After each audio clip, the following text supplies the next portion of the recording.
La importancia de tener conciencia de esto es que pues vale la pena quitarnos la idea de que en todas las familias vamos a encontrar este patrón hereditario, porque de acuerdo a lo que se sabe del TDAH, sí podría haber un niño con TDAH sin que sus padres lo tengan, porque ese niño ha adquirido el TDAH sin una influencia genética.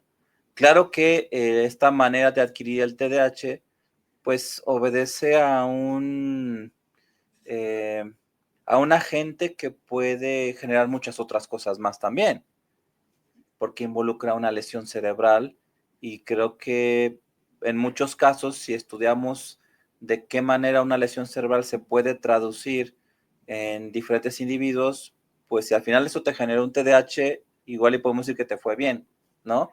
Porque lo que más preocupa a las lesiones cerebrales, y que esto es como lo más evidente, es que la secuela sea sensorial, sea motora, que limite mucho el funcionamiento, la adaptación de un individuo, pero también no hay que olvidar que la historia del TDAH parte de observaciones de niños que habían tenido una lesión cerebral, ¿no? Así Aunque es. ya, digamos, desde inicios del siglo XX, George Frederick Steele ya hablaba de que estos niños que eran destructivos, mal portados, poco empáticos, obedecían una base biológica. Fue hasta la epidemia de gripe española de 1918 que se pudo ver que muchos niños que habían sufrido una complicación de este virus de influenza llamada encefalitis viral y que habían sobrevivido a una encefalitis, Se habían convirtieron en desarrollado lo que Michael, se llamaban Michael Phelps. síndromes hiperkinéticos, y entonces esos niños con TDAH, que fueron los primeros niños con TDAH descritos ya en la práctica clínica, en la historia, no a nivel de observaciones anecdóticas, sin minimizar el trabajo de George Frederick Steele, pues realmente eran niños con un TDAH adquirido. Porque si leemos esos reportes, que de hecho yo ahí los tengo, sí vemos que había un antes y un después, es decir, que el niño había nacido sin dar evidencia de tener problemas en el autocontrol, incluso niños que tenían buenas calificaciones y que después de este problema que afectó su desarrollo cerebral, desarrollaron lo que después decimos nombrar el Y no habrá TDAH. pasado, por ejemplo, que un niño con malas calificaciones, después de tener esta cuestión, empezó a sacar buenas calificaciones. Después de sufrir esto, yo creo que si sucedió algo así, yo creo que eso se salió del interés de los Entonces médicos, son TDAH. ¿no? Entonces, Mauricio, ¿cómo tú explicas? O sea, Mauricio Bueno, no no. sé si un niño tenía No, no, TDAH Mauricio. antes por herencia genética y aparte tuvo una lesión cerebral. Eso es algo que eso no está en la investigación. Yo llamo tener un TDAH doble, porque aparte también el hablar de estas dos orígenes del TDAH, no nos estamos refiriendo a eventos mutuamente excluyentes. Sí me toca ver, y lo pueden constatar padres de niños que yo veo en consulta, que veo no pocos niños que tienen las dos cosas. Es decir, que hay un antecedente de una lesión cerebral y también una sospecha muy fuerte, a veces no lo puedo aterrizar porque no diagnostico a los papás de la herencia, Ok, ¿no? pero espera un momento, páralo ahí para que preguntarte, antes que se me olvide. Si un niño tiene ese TH doble porque tuvo un antecedente perinatal y una sospecha fuerte de que hay algo genético, ¿cuál sería entonces la diferencia de que hubiese sido genético solamente o hubiese sido adquirido nada más? Porque, Fíjate que creo, y aquí sí ya no te estoy hablando con fundamento en investigación, sino estoy hablando de mi experiencia clínica que abarca pues una muestra muy, muy pequeña de niños y que no son representativas de la población de niños con TDAH, pero yo creo que cuando se juntan estos dos factores es un TDAH más grave, ¿no?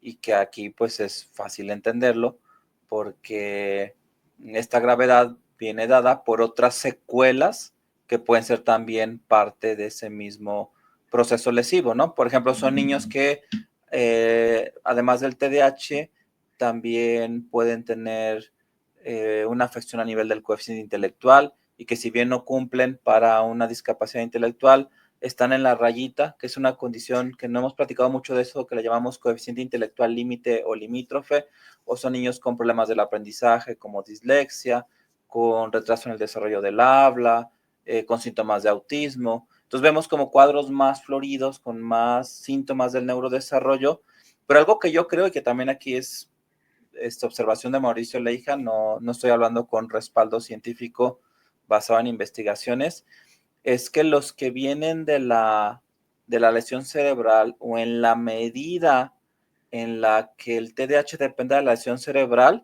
va a sonar un poco raro, podrían tener hasta un buen pronóstico. ¿Y por qué es esto? Porque esa lesión, como cualquiera en cualquier órgano, se va atenuando, se va diluyendo conforme ese órgano se va desarrollando.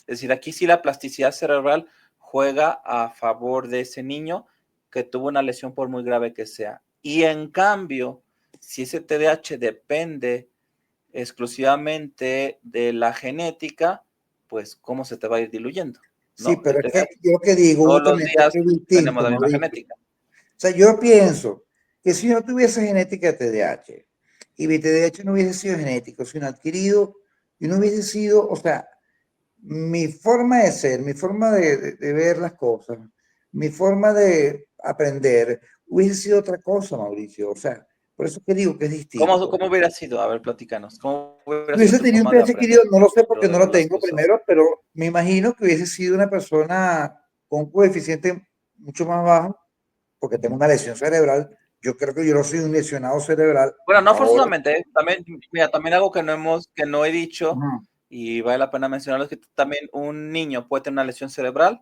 y no tener secuelas. O al menos no secuelas perceptibles para un neurólogo o para Pero los entonces, ¿qué padres. hace la También lesión eso es cerebral? posible. Entonces, Es ¿qué le decir, hace la lesión lesión cerebral? cerebral no es igual a secuela. Pero no está bien, pero ¿qué ¿Cómo? hace la lesión cerebral en él? En el niño.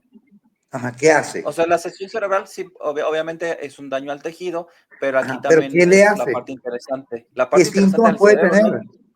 no encontramos una correlación directa entre la lesión al tejido y determinada manifestación, a menos que sea una lesión muy grande o que impida que el cerebro pueda reorganizarse y compensar. Porque el cerebro, como cualquier órgano, quizás hasta lo haga más, va a reorganizar sus funciones para priorizar las que son vitales, las más importantes, y dejar un poco de lado las que no son prioritarias, que generalmente son las que tienen que ver con el autocontrol o con el freno de la maquinaria. Pero hay casos en donde esta reorganización cerebral o respuesta a la lesión puede ser suficientemente buena al grado de que no tengas síntomas. Por ejemplo, tú puedes tener una lesión renal y que para empezar ahí tenemos la ventaja de que tenemos dos riñones, pero pues finalmente el riñón se adapta, trabaja además con las células renales que se llaman nefronas, que le quedan y tú no llegas a tener manifestaciones Ok, entonces clínicas. no tendría Obviamente no llegar a una TDAH. insuficiencia renal, necesitas tener un nivel de daño que rebasa la capacidad de compensación del órgano del sistema. Entonces lo mismo Pero pasa entonces no con tendría con el TDAH cerebro. porque no ¿Perdón? le afecta en nada, entonces no tendría TDAH. Exacto, exacto. Sí, sí, si no te afecta nada no tendrías TDAH. Sí, hay una colega, doctora, que ella dice que ella tuvo sufrimiento fetal. Y entonces es una banderita roja, un punto de partida para problemas del neurodesarrollo. Y aparentemente ya está asintomática hasta ahorita. Aunque también se ha visto que estas lesiones cerebrales pueden estar latentes y germinar a lo largo de los años del desarrollo. Pero puede ser que tú hayas tenido hipoxia, hayas sido un bebé No, prematuro, yo no. hayas tenido alguna condición como ahogamiento y que aún así no tengas ningún Está bien, problema Mauricio, pero es que una pena neurológico